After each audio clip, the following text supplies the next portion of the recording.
50 000 euros. C'est exactement ce que j'ai perdu en bourse entre 2020 et 2024. Pas à cause d'un krach que personne n'aurait vu venir, ni parce que j'ai misé sur une arnaque pyramidale. Non, j'ai perdu cet argent en commettant 5 erreurs classiques que des millions de traders débutants font chaque année.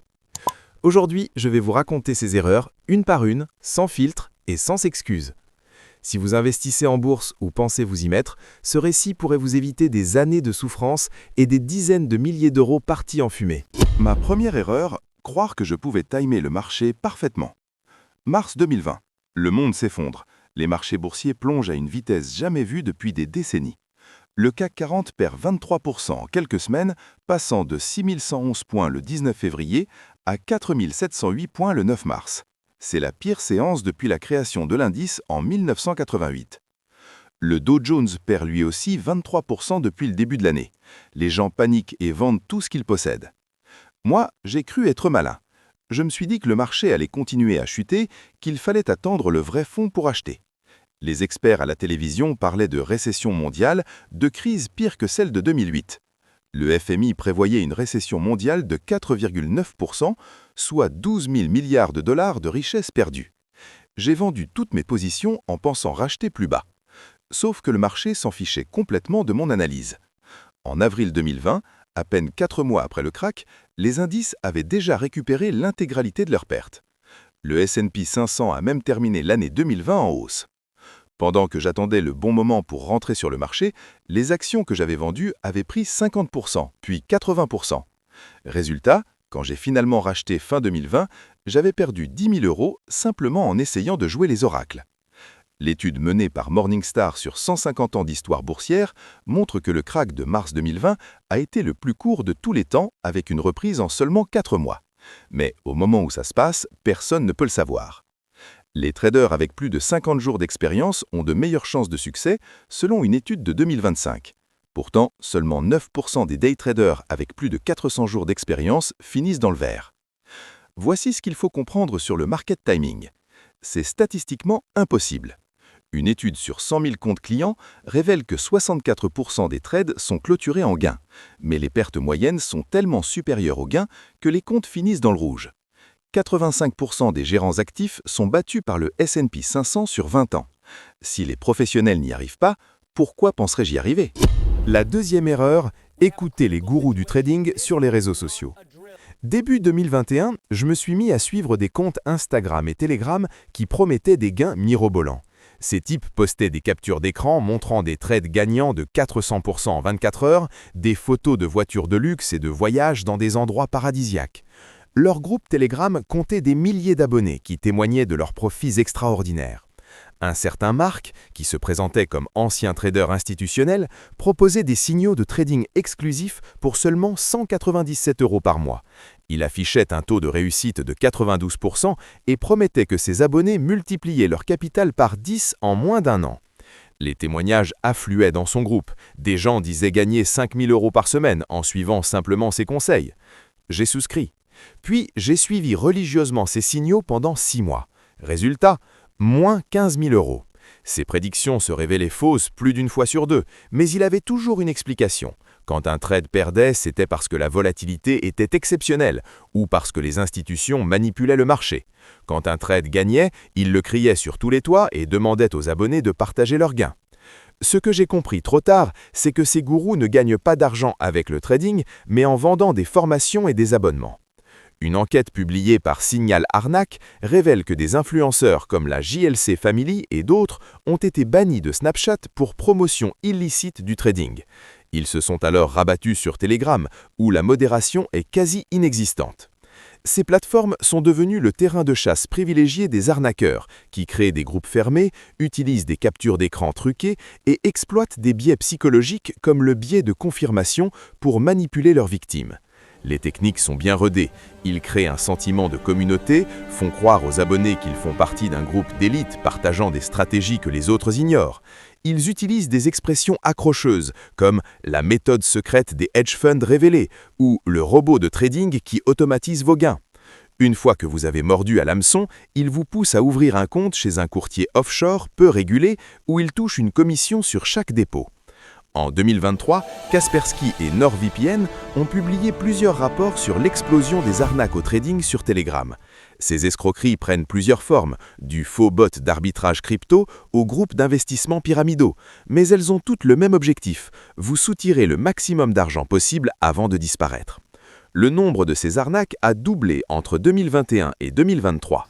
Troisième erreur catastrophique, trader sans stop-loss.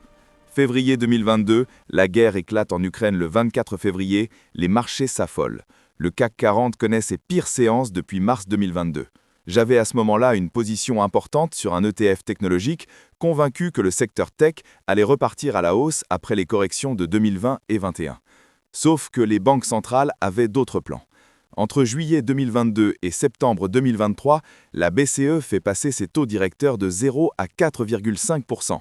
La Fed américaine monte ses taux de 0,25 à 5,5% entre mars 2022 et juillet 2023.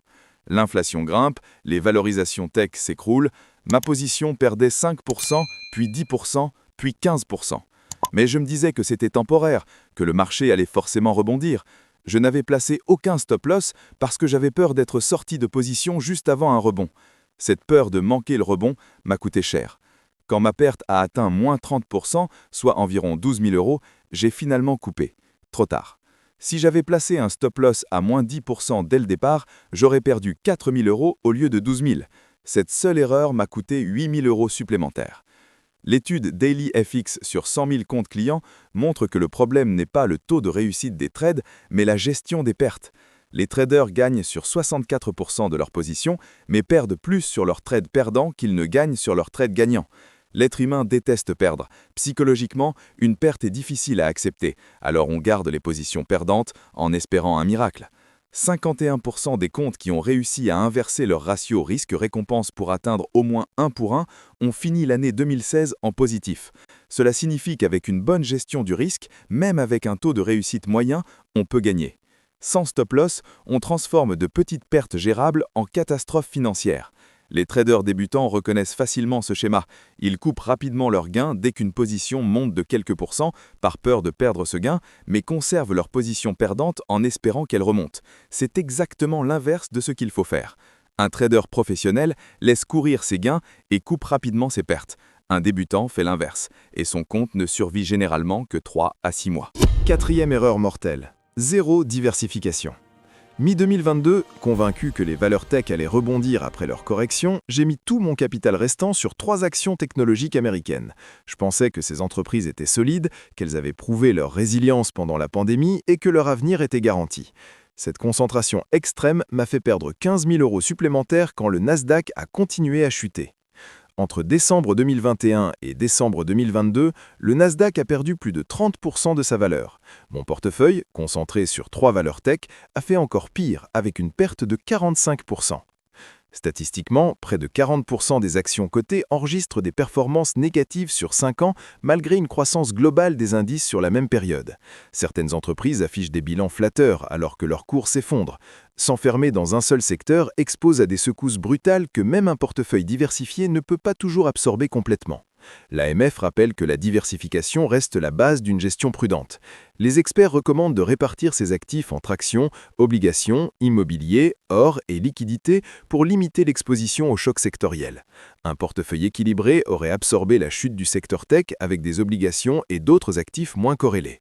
Moi, j'ai tout perdu parce que j'avais tout misé sur un seul cheval.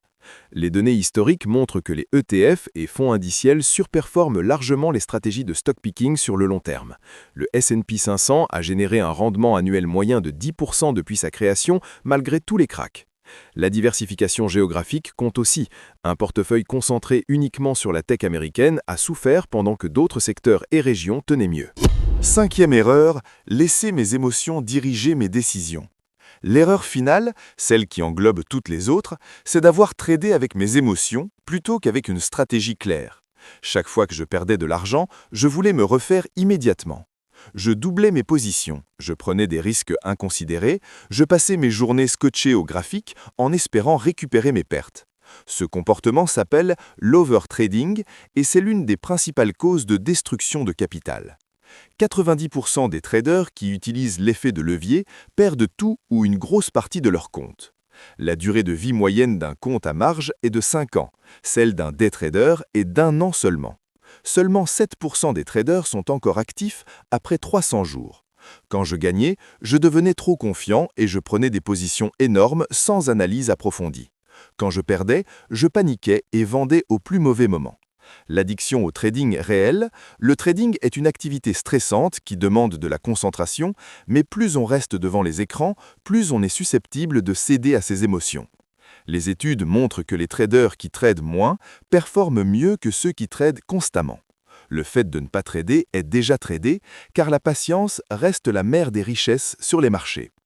Une stratégie de trading solide définit quand prendre position, dans quel sens, à quel niveau placer le stop-loss et quand prendre ses bénéfices. Sans cette structure, on improvise et on perd. Psychologiquement, accepter la perte fait partie du jeu. Il est statistiquement impossible de ne jamais perdre en trading. Les traders professionnels ont des techniques qui tiennent compte des probabilités de perte et leur potentiel de gain est supérieur à leur perte. La différence entre un pro expérimenté et un débutant est sa capacité à accepter de perdre sans que cela affecte ses décisions futures. Ma stratégie pour 2026. Après avoir perdu 50 000 €, j'ai compris que le trading actif n'était pas fait pour moi. Aujourd'hui, ma stratégie est radicalement différente. Je n'essaie plus de timer le marché, je n'écoute plus aucun gourou sur les réseaux sociaux et je n'utilise plus d'effet de levier. Mon portefeuille est désormais composé à 80% d'ETF diversifiés géographiquement et sectoriellement, 20% restent sur un compte rémunéré pour profiter des opportunités pendant les corrections, je place systématiquement des stop-loss sur toutes mes positions et je respecte un ratio risque-récompense minimum de 1 pour 2. Je ne regarde mes positions qu'une fois par semaine et je n'investis que de l'argent dont je n'ai pas besoin pendant au moins 10 ans. L'histoire montre que les marchés récompensent toujours la patience sur le long terme. Depuis 1927, le S&P 500 a connu 6 cracks majeurs, mais a systématiquement retrouvé son niveau pré-crise en quelques années. Les statistiques sont brutales. 90% des particuliers perdent en bourse. 71 à 90% des comptes CFD perdent de l'argent. 97% des traders indépendants perdent.